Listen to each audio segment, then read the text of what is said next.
Assalamualaikum warahmatullahi wabarakatuh. Halo teman-teman semua, gimana nih kabar dari teman-teman semua? Kenalin, aku Intan Fitri Wahyuni, di mana aku dipandu menjadi host dalam kegiatan Dialogues in Economics. Nah, di mana pada hari ini kita akan melakukan bincang-bincang santai nih teman-teman terkait dengan IISMA. Nah, kali ini aku tidak sendiri, aku didampingi oleh pemateri hebat kita pada hari ini, yaitu Kak Nurul. Mungkin boleh disapa dulu nih Kak penonton kita. Halo semuanya. Nah, mungkin Kak, gimana nih Kak kabarnya? Baik, Baik, alhamdulillah. alhamdulillah. Nah, perjalanan dari sini aman nggak Kak? Atau ada terkendala? Hujan atau sih gimana? tadi. Oke, hujan. Apa nggak basah nih Kak? Atau kedinginan mungkin? Oh enggak. Oke. Unan punya cuaca sendiri, it's real thing. Oke Kak, Ya. nah dimana hari ini kan kita akan ngobrol-ngobrol atau bincang-bincang santai. Mungkin sebelum kita masuk nih ke sesi kita nih Kak, mungkin aku mau nanya-nanya, kesibukan kakak hari ini tuh atau saat ini tuh apa aja sih Kak gitu? Kalau kesibukan pertama, tentu aku masih nyusun skripsi. Itu kesibukan pertama. Kalau kesibukan kedua, aku kerja 9 to 5, magang di salah satu perusahaan di Singapura sebagai sales development intern.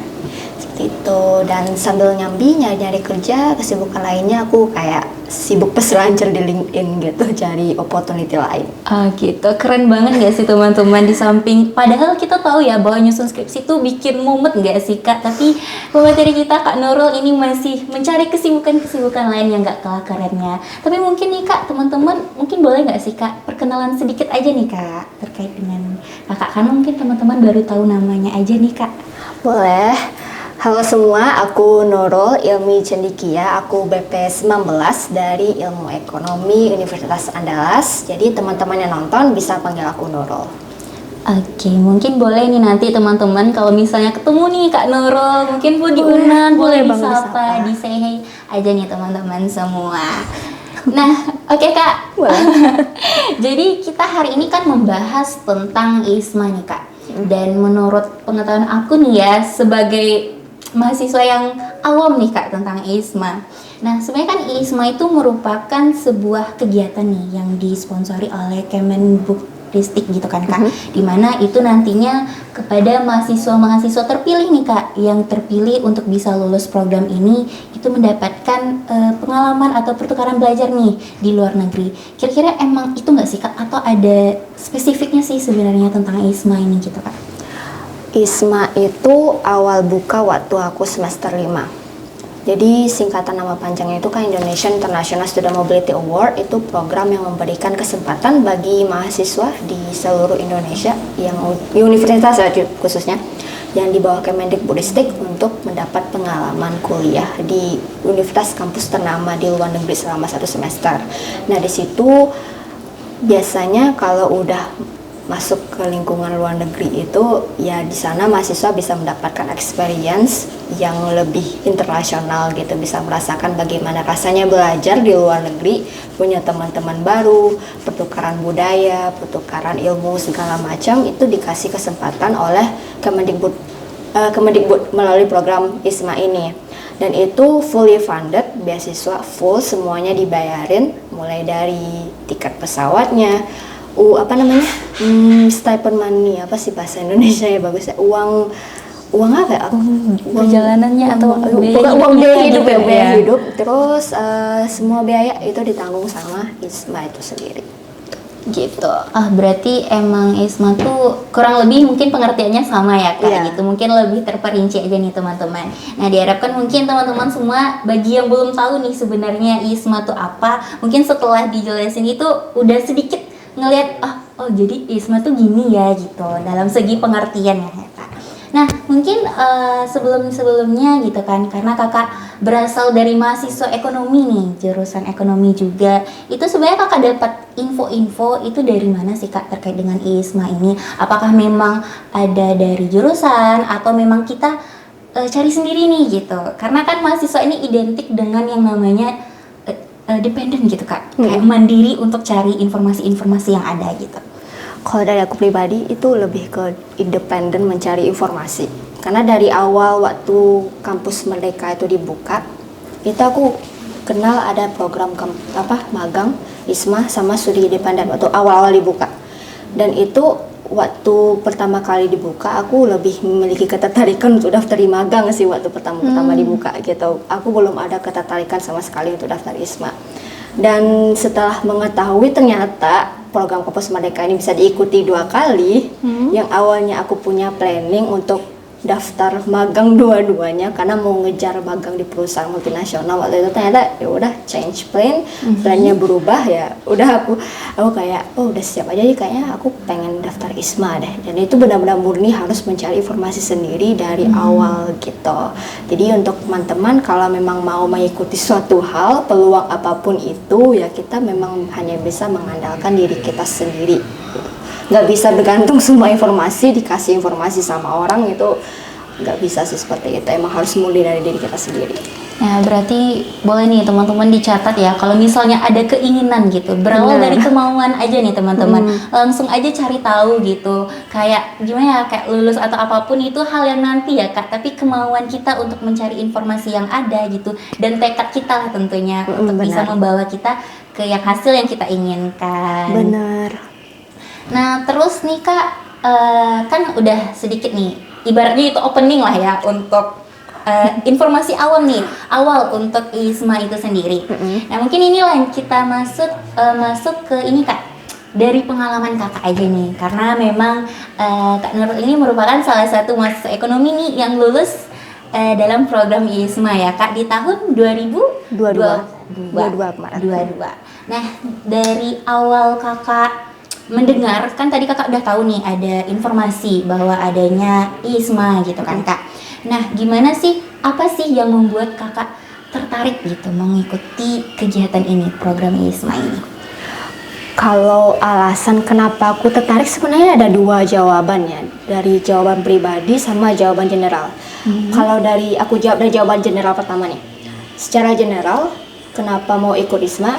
Karena ISMA itu kan memberikan kesempatan untuk belajar di luar negeri, beasiswa full, siapa yang tidak mau gitu kan, mendapat kesempatan untuk belajar di luar negeri gitu. Secara general orang pasti mau ada kemampuan bisa ngomong bahasa Inggris, mau beradaptasi, mau pertukaran budaya apapun itu orang bakal mau mengejar hal seperti itu, dan itu termasuk salah satu program yang prestigious lah di Kampus Merdeka. Itu alasan general. Kalau alasan subjektifnya, sebenarnya aku dari awal nggak ada kepikiran untuk daftar ISMA, karena kembali lagi ke perkataan aku sebelumnya, aku lebih mengejar magang karena magang itu lebih memberikan pengalaman ke lingkup pekerjaan profesional yang lebih nyata gitu. Aku bisa tahu gimana lingkup profesional itu dan bagaimana cara aku bisa membagi waktu antara kuliah dan juga kerja saat itu, dan aku udah dapat gambaran profesional gitu.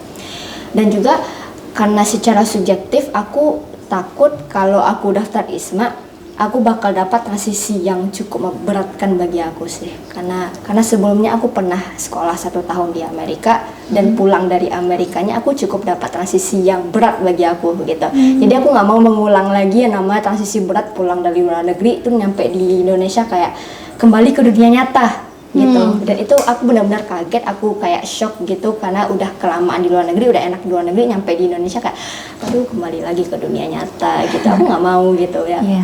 Dan pada akhirnya aku milih ISMA itu karena lagi-lagi entah emang karena itu jalan aku, dan aku milih ISMA karena emang ambisi aku tuh setelah dapat magang yang pertama, aku memang pengen dapat magang lagi gitu di perusahaan multinasional, bukan di ISMA gitu. Karena bisa dibilang daftar ISMA ini bisa dibilang kayak memang butuh persiapan sama ada unsur iseng-iseng dikit lah, mau coba gitu.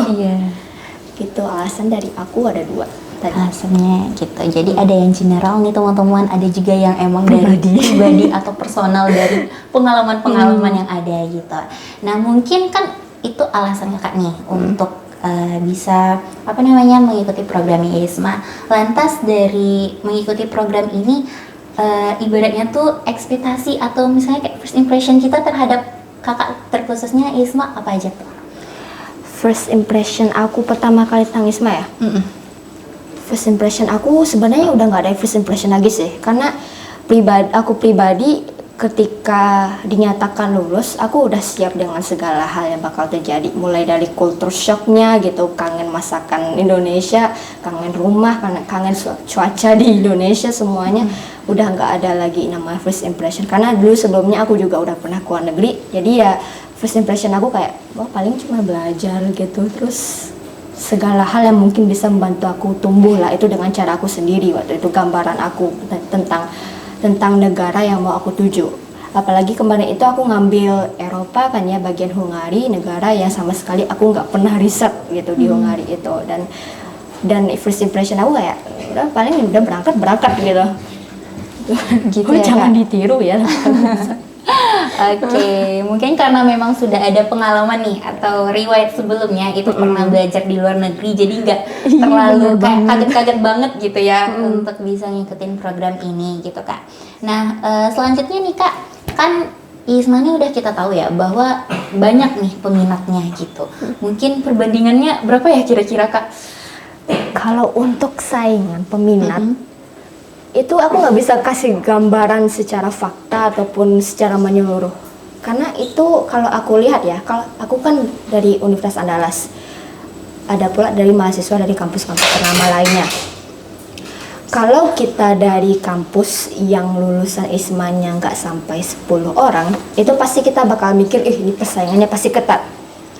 Beda lagi ceritanya kalau kita mahasiswa dari kampus yang lulusan ISMA itu bisa sampai ratusan. Kita pasti mikirnya kayak, oh ini persaingannya wajar lah, toh dari kampusnya udah banyak yang lulus gitu.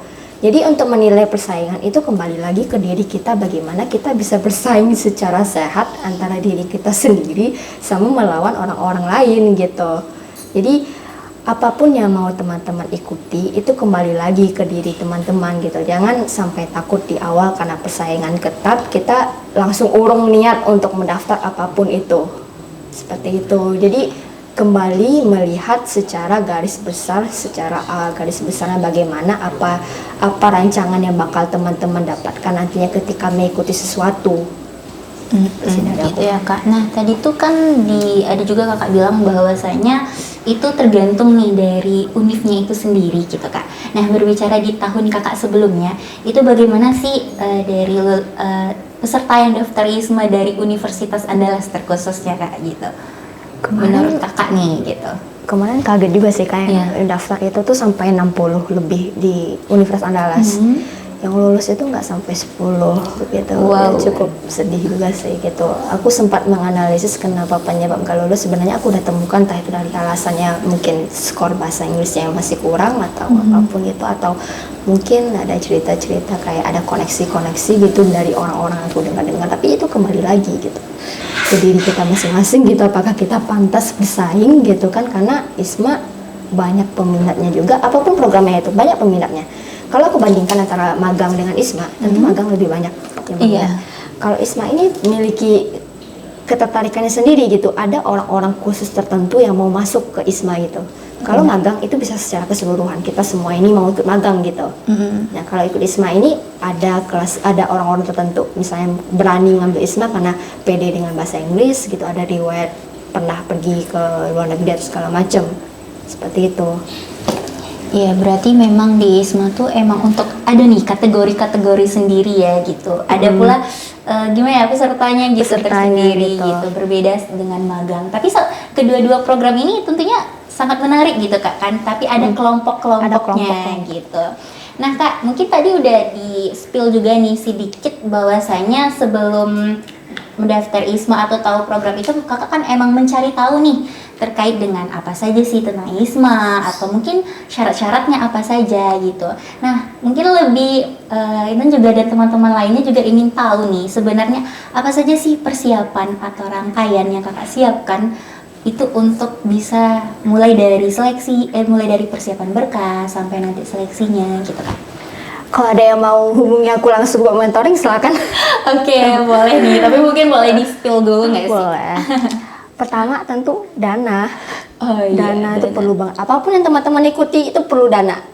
Dana itu nanti digunakan untuk biaya tes tes bahasa Inggris, entah itu teman-teman nanti pakai Duolingo English Test, IELTS, TOEFL IBT atau TOEFL ITP. Itu ada beberapa kampus luar negeri yang masih pakai TOEFL ITP. Kalau Duolingo English Test aku ngambil 2 kali, itu 700.000 satu kali tes. Terus kemarin tergantung berapa jumlah course kemarin itu. Jadi total itu 1,4 juta lebih gitu dananya. Itu untuk tes aja nih Kak? Untuk tes 1,4 juta. Dan untungnya aku bisa cover dengan gaji waktu magang, sama aku dapat beasiswa waktu itu, beasiswa dari BCA. Jadi nggak terlalu pusing lah tentang dana. Iya. Karena aku tipikal orang yang nggak enakan minta uang sama orang tua, jadi ya kalau bisa apapun kemana langkah kita pergi, kalau bisa jangan melibatkan orang tua gitu kan ya. Pertama dana, yang kedua tentu skor bahasa Inggris. Karena orang bakal menilai kemampuan kita itu secara nyata lewat berapa hasil dari skor kita. Nggak peduli mau seberapa lancar kita ngomong bahasa Inggris, seberapa rajinnya kita baca buku bahasa Inggris, orang hanya akan menilai secara langsung itu dari skor gitu kan ya. Oh, skornya tinggi, berarti dia pintar bahasa Inggris, itu valid, itu berbanding lurus gitu. Makanya aku ngambil tes 2 kali karena sebelumnya Duolingo English Test aku nilainya 125. Mungkin kalau aku nggak ngambil Duolingo English Test, mungkin aku nggak lulus ISMA ini. Aku naik 5 angka, 130 Duolingo English Test aku. Dan itu pun di kampus yang nerima aku, Zagreb Hungari itu, Duolingo English Testnya itu skor minimal 130.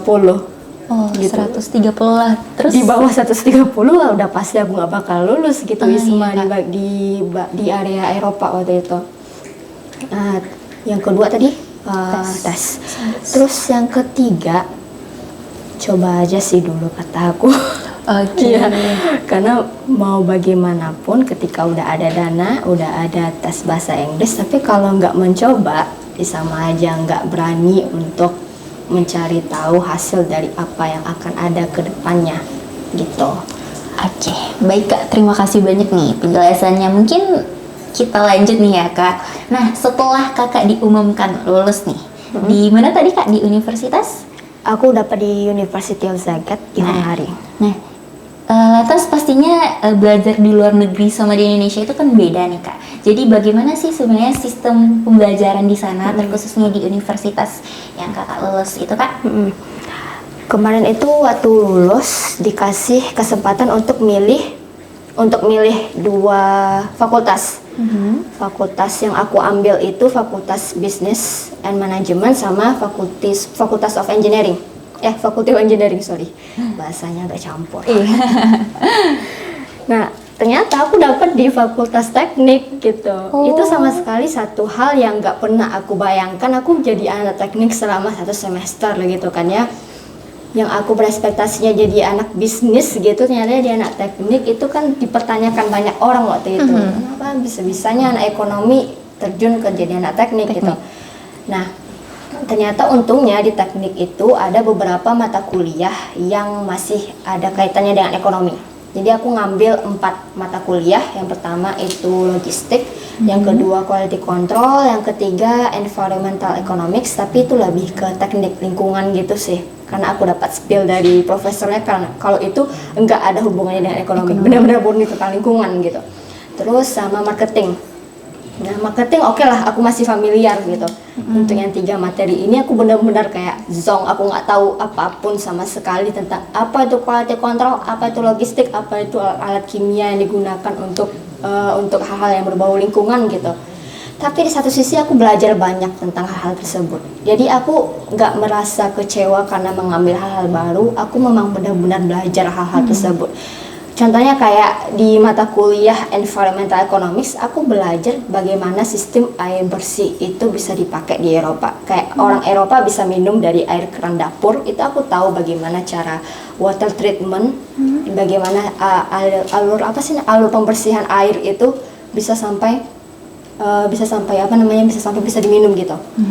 Banyak hal sih yang banyak aku ketahui gitu. Terus dari segi belajar lainnya, meskipun aku terbilang zong tolol lah gitu bahasanya gitu, nggak paham sama sekali gitu kan, tapi ketika aku mengutarakan pendapat ke dosen keempat dosen mata kuliah yang aku ambil, itu mereka benar-benar respect gitu loh.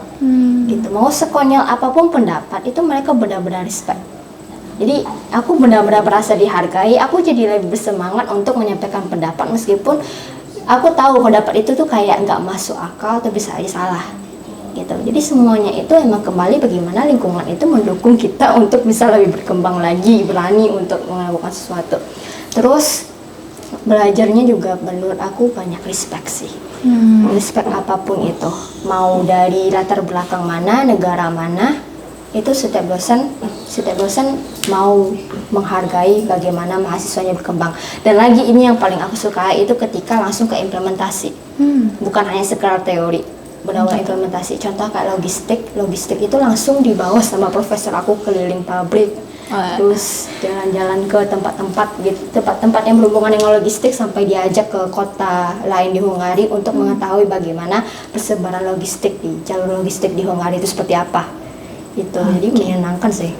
Wah, menarik banget gak sih ini untuk teman-teman semua? Kayaknya kita jadi kepingin banget gak sih untuk bisa lulus nih jadi di program ISMA. Ternyata memang faktor lingkungan itu sangat mempengaruhi ya Kak, terkhususnya bagi kita mahasiswa gitu. Dimanapun kita berada, apabila lingkungan itu mendukung, itu mungkin akan terus membuat diri kita maju. Nah, mungkin udah banyak juga nih Kak, dari mulai pengenalan tentang ISMA, terus apa saja pengalaman yang Kakak dapatkan. Mungkin kita masuk ke sebenarnya dari Kakak sendiri gitu, yang sudah merasakan kegiatan ISMA itu sendiri. Menurut Kakak apa sih tips dan saran dari Kakak nih untuk teman-teman yang tertarik untuk mengikuti program ISMA itu sendiri Kak? Tips aku cuma satu. Kalau untuk tips aja tuh bahasa Inggris sih. Karena banyak yang nanya ke aku tentang gimana sih cara ke luar negeri, tapi aku nggak bisa bahasa Inggris, itu aku no comment sih. Emang bahasa Inggris tipsnya, bagaimanapun caranya teman-teman mau mengasah kemampuan bahasa Inggris, cek di YouTube, cek di sosial media, itu banyak orang menyebarkan cara bagaimana bisa ngomong bahasa Inggris. Tipsnya emang bahasa Inggris kuncinya gitu. Mau kemanapun ke luar negeri pakai bahasa Inggris gitu. Terus kalau untuk saran ya, kalau aku saran yang pertama, fokus ke diri sendiri. Fokus ke diri sendiri ini berarti ketika kita mau mengejar sesuatu, ya udah kita fokus ke diri sendiri. Gak perlu mikirkan bagaimana progres kita, apakah melampaui orang lain ataupun kita merasa kayak lebih lambat gitu progres kita, hingga kita tuh kayak, aduh aku takutnya aku ketinggalan dari orang lain. Oh dia ternyata lebih tinggi gitu, lebih tinggi progresnya dibandingkan aku. Tolong fokus aja ke diri sendiri. Fokus ke diri sendiri, jangan sampai terpengaruhi sama orang-orang sekitar yang kayak bisa mempengaruhi bagaimana seharusnya kita berkembang. Mau itu sahabatmu, gebetanmu, pacarmu, kalau udah menyangkut soal mimpi prioritas untuk daftar ISMA, fokus aja ke diri sendiri. Karena kalau misalnya pun kita terlalu memikirkan orang lain, kita jadi kayak kurang fokus pada diri sendiri gitu. Alhasil nanti kalau seandainya ada campur tangan orang lain dari ketika kita mau ikut ISMA ini, ada campur tangan orang lain, itu ternyata hasilnya nggak sesuai, itu kita pasti kayak terpikirkan kayak, oh ini pasti karena gara-gara aku yang terlalu prioritaskan orang lain juga gitu. Nah makanya prioritaskan diri sendiri. Jadi ketika mereka gagal, itu nggak salah kita, dan ketika kita gagal itu nggak salah mereka gitu. Kembali prioritaskan diri aja gitu. Itu saran yang pertama. Saran aku yang kedua, coba berani untuk berkompetisi, karena di luar sana itu kita nggak hanya sekedar kayak belajar terus masuk kelas, menghafal, ujian, dapat nilai, udah lulus gitu. Banyak hal di luar sana yang sebenarnya tidak kita ketahui sama sekali. Dan cobalah untuk berani berkompetisi, berani keluar dari zona nyaman, berani aja coba apapun itu. Untuk hasilnya please nanti pikirkan aja. Kalau takut itu wajar, as long as kita punya courage atau berani yang bisa membuat kita itu mempertahankan prinsip kita bahwa kita itu bisa menjadi seorang yang bisa meraih mimpi-mimpi yang mau kita raih Itu dari aku. Oke, terima kasih Kak. Nah, itu nih teman-teman semua tips dan saran dari Kak Nurul itu terkait dengan apa saja sih yang harus kita lakukan gitu. Jadi jangan takut dan jangan selalu membandingkan diri kita dengan orang lain karena memang pencapaian kita masing-masing tuh tersendiri ya Kak. Jangan merasa terpacu. Terpacu boleh, tapi jangan sampai merasa insecure dan menyalahkan diri Bener sendiri kan Kak. banget, Gitu. gitu.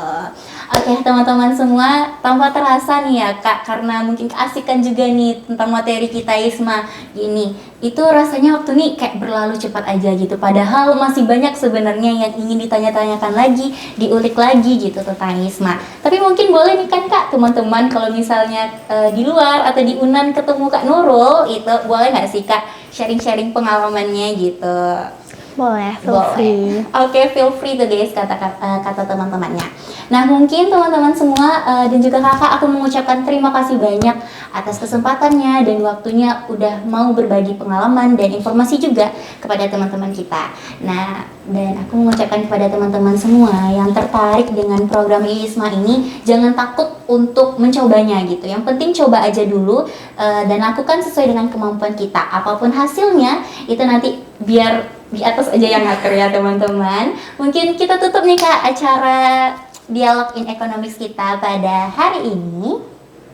Nah, nanti di mana Dialog Economics ini akan ada season-season berikutnya nih teman-teman semua.